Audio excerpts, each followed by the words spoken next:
পনিরের কোনো নতুন রেসিপি বানাতে চাইলে পনিরের এই মুইঠাটা বানিয়ে নিতে পারেন। পনিরের এই মুইঠা গরম ভাত, পোলাও কিংবা রুটি কিংবা পরোটার সঙ্গে সবকিছুর সঙ্গে কিন্তু ভীষণ ভালো হয়। তো পনিরের মুইঠা বানানোর জন্য আমি এখানে 200 গ্রাম মতো আমলের যে পনিরটা হয় সেটাই নিয়ে নিয়েছি। এটাকে খুব ভালো মতো হাত দিয়ে চটকিয়ে নেব। আপনারা চাইলে গ্রেটারের সাহায্যে গ্রেট করেও নিতে পারেন, তবে হাত দিয়ে এভাবে চটকিয়ে নিলেও কিন্তু খুব সুন্দর মতো চটকানো হয়ে যায়। তো আমি পনিরটাকে কিন্তু খুব সুন্দর মতো করে চটকিয়ে নিয়েছি। দেখুন আমার খুব ভালো মতো করে চটকানো হয়ে গিয়েছে। এবার এর মধ্যে দিয়ে দেব সেদ্ধ আলু দুটো। ওই ছোট সাইজের দুটো সেদ্ধ আলু দিয়েছিলাম। আলুটাকে এভাবে গ্রেটারের সাহায্যে গ্রেট করে নেব। গ্রেটারের সাহায্যে গ্রেট করে নিলে মানে দলা দলা মানে দানা দানা ভাবটা থাকে না, খুব সুন্দর মতো গ্রেট হয়ে যায়। তো আলুটা আমার গ্রেট করে নেওয়া হয়ে গিয়েছে। এবার আমি এটার মধ্যে দিয়ে দিলাম টেস্ট অনুযায়ী লবণ, মানে ওই 1/2 টেবিল চামচ লবণ দিয়েছিলাম, 1/2 টেবিল চামচ দিয়েছিলাম লঙ্কার গুঁড়ো, আর অল্প একটু দিয়েছিলাম গরম মশলার গুঁড়ো, দিয়েছিলাম হলুদ গুঁড়ো 1/2 টেবিল চামচ, জিরের গুঁড়ো ধনিয়ার গুঁড়ো আমি 1/2 টেবিল চামচ করে রেখেছি। এবার সমস্ত উপকরণগুলোকে খুব ভালো মতো মিশিয়ে নিতে হবে। খুব সুন্দর মতো করে মিশিয়ে নেব। একদম অল্প মশলা দিয়ে কিন্তু এটা বানানো যায়, খেতে খুব ভালো হয়। যারা পনির খেতে পছন্দ করে তারাও পছন্দ করবে, আর যারা একদমই পনির খেতে পছন্দ করে না তারাও কিন্তু এটা খেতে পছন্দ করবে। তো দেখুন খুব ভালো মতো করে কিন্তু আমার মাখিয়ে নেওয়া হয়ে গিয়েছে। এবার আমি মুঠাগুলো রেডি করে নেব। তো হাত দিয়ে এরকম করে এক এক করে মুঠাগুলো বানিয়ে নিতে হবে। বানানো খুবই সহজ, আপনারা একটু খেয়াল করলে বুঝতে পারবেন। তো আমি এক এক করে এরকম করে কিন্তু মুঠাগুলো বানিয়ে নিয়েছি। একটু গোল গোল করে হাত দিয়ে লম্বালম্বি করে নিলে কিন্তু খুব সুন্দর মতো রেডি হয়ে যায়। তো এক এক করে দেখুন আমার সব মুইঠাগুলো রেডি হয়ে গিয়েছে। এবার আমি এগুলোকে ভেজে নেব। আপনারা চাইলে সাদা তেল দিয়েও ভেজে নিতে পারেন কিংবা সর্ষের তেল দিয়েও ভেজে নিতে পারেন। আমি কিন্তু সর্ষের তেল দিয়ে ভেজে নিয়েছি।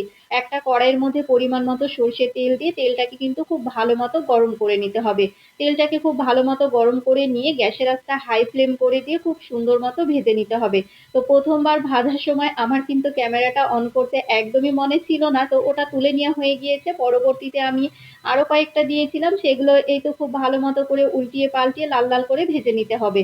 আর খুব অল্প সময়ের মধ্যে কিন্তু ভাজা হয়ে যায়। ভাজার সময় গ্যাসের আঁচটা অবশ্যই হাই ফ্লেমে রাখবেন, তাহলে খুব তাড়াতাড়িও ভাজা হয়ে যাবে, খুব সুন্দর মতো ভাজাটাও হবে। তো এক এক করে সবগুলো মুঠে আমি কিন্তু সেম ভাবে ভেজে নিয়েছি। এবার আমি একটা মশলা রেডি করে নেব। একটা মিক্সিং জারের মধ্যে কয়েক টুকরো আদা দিয়ে দিলাম, দুটো কাঁচা লঙ্কা দিয়েছিলাম, ঝালটা আপনাদের পছন্দ মতো দেবেন। কয়েকটা দিয়ে দেব কাজু বাদাম, আর 1 টেবিল চামচ দিয়েছিলাম সাদা তিল, 1/2 টেবিল চামচ দিয়ে দেবো গোটা জিরে, আর অল্প একটু দিয়েছিলাম মৌরি।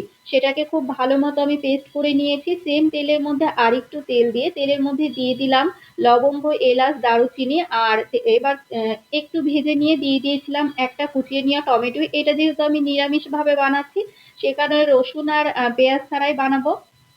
টমেটোর মধ্যে অল্প একটু লবণ আর হলুদ দিয়ে টমেটোটাকে মানে 1 থেকে 2 মিনিট মতো একটু কষিয়ে নিতে হবে। 1 থেকে 2 মিনিট কষিয়ে নিলে টমেটোর যে কাঁচা গন্ধটা আছে সেটাও চলে যাবে, আর টমেটোটাও কিন্তু খুব সুন্দর মতো গলে যাবে। তো গ্যাসের আঁচটা মিডিয়াম ফ্লেমে রেখে আমি 1 থেকে 2 মিনিট মতো কষিয়ে নিয়েছি। এবার যে মশলাটা রেডি রেখেছিলাম সেটাই দিয়ে দিলাম। মশলার মধ্যে দিয়ে দেব 1/2 টেবিল চামচ ধনিয়া গুঁড়ো, 1/2 টেবিল চামচ দিয়েছিলাম কাশ্মীরি লঙ্কার গুঁড়ো, আর অল্প পরিমাণে দিয়েছিলাম এমনি রেগুলার লঙ্কার গুঁড়ো। যেহেতু কাঁচা লঙ্কা দিয়েছি সেই বুঝে আমি লঙ্কার গুঁড়োটা দিয়েছি। এবার গ্যাসের আঁচটা মিডিয়াম টু লো ফ্লেম করে দিয়ে খুব সুন্দর মতো করে মশলাটাকে কষিয়ে নিতে হবে। আর এর মধ্যে কিন্তু আমি অল্প একটু লবণ দিয়েছিলাম, সেটা স্কিপ হয়ে গিয়েছে। তো দেখুন মশলাটা কিন্তু খুব সুন্দর মতো আমি কষিয়ে নিয়েছি। ওপরে যতক্ষণ না এরকম তেল ছেড়ে আসবে ততক্ষণ কিন্তু আপনাদের কষিয়ে নিতে হবে। মশলাটা কষানো কিন্তু হয়ে গিয়েছে। পরিমাণ মতো দিয়ে দিলাম গ্রেভির জন্য পানি। ঝোলটা যখন এইরকম ফুটে আসবে মানে 1 থেকে 2 মিনিট কিন্তু আপনাদেরকে ফুটিয়ে নিতে হবে। তো খুব সুন্দর মতো ফুটিয়ে নেওয়ার পর মুইঠাগুলো ঝোলের মধ্যে এক এক করে দিয়ে দেবো। দেওয়ার পর ওই 1 থেকে 2 মিনিট, 2 মিনিট আমি গ্যাসের আঁচটা মিডিয়াম ফ্লেমে রেখে এটাকে ফুটিয়ে নিয়েছিলাম। 2 মিনিটের বেশি কিন্তু ফুটিয়ে নেওয়া যাবে না। আমি 2 মিনিট গ্যাসের আঁচটা মিডিয়াম ফ্লেমে রেখে খুব সুন্দর মতো ফুটিয়ে এনে নামানোর আগে কিছুটা ধনিয়া পাতা কুচি, অল্প একটু গরম মশলার গুঁড়ো, আর অল্প একটু দিয়েছিলাম ভাজা জিরের গুঁড়ো। সমস্ত কিছুকে খুব ভালো মতো মিশিয়ে নিয়ে কিন্তু নামিয়ে নিয়েছিলাম। খেতে খুব ভালো হয়েছিল। আপনারা একবার হলেও কিন্তু বাড়িতে বানিয়ে নিতে পারেন। পনিরের একদম নতুনত্ব একটা রেসিপি। তো এটা সাদা ভাত, পোলাও কিংবা রুটি পরোটার সঙ্গেও কিন্তু আপনারা খেতে পারেন, বাচ্চা থেকে বড় সবাই পছন্দ করবে।